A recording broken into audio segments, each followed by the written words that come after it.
Welcome back to video 5, planning. What about teaching someone else's plans? I can't lie, teaching somebody else's plans is not easy. So if you can, go through the flip chart before you start and check to see what the children have to do at the end. And then, as you're delivering the flip chart, make sure the information you're giving them will prepare them for doing the independent work. And don't beat yourself up about your supposed apparent lack of knowledge, because the teacher read out last week all about bats and conjunctions and rainforests, and you didn't. So just do your best. And you learn stuff. I know that the Great Fire of London was in 1666. There are 4 different kinds of air pollution, and for maths, if you're not sure, ask a child to show the method to the children, because schools have different methods and you don't want to confuse them. What do I do if there's time over at the end of the lesson? Okay, if it's humanities or science, you can always ask them for questions about the topic, and you can Google the questions. Or maybe you'll find some videos on Google about the subject. They love videos. Quizzes are popular, especially for maths. So what you should do is get a whiteboard and a pen, have 2 teams, and you keep the score. If it's a younger class, try to fix it so that there's a draw. And even with older classes, try not to have a runaway winner. You could play games and make them very happy. You could ask them what their favourite story is and find somebody online who reads it. News round's good, and if you want them to move around, there's always 5 a day. If it's phonics with a younger class, you can always look up phonics play online, and there are games that you don't have to pay for. Do you know any good games? I always think that I should find some more games, but I've got 5 and they serve me well. And I'll put the notes of how to play them fully underneath. The first is Wake Up Mr. Bear. I play that with reception classes and nursery, get them in a circle. With children from reception up, even up to year 4, they like to play fish and chips or tomato sauce.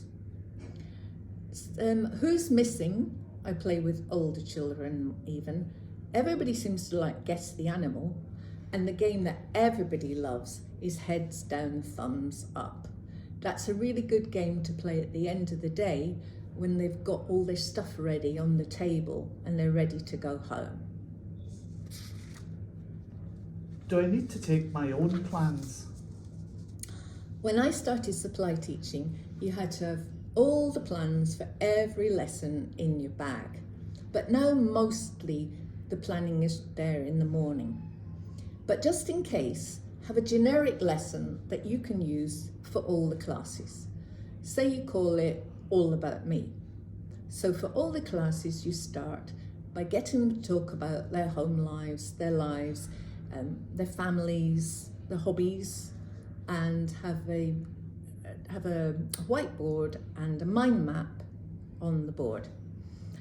Then with reception, you could ask them to draw a picture of their family and label it, and maybe their home. They maybe could write out a sentence.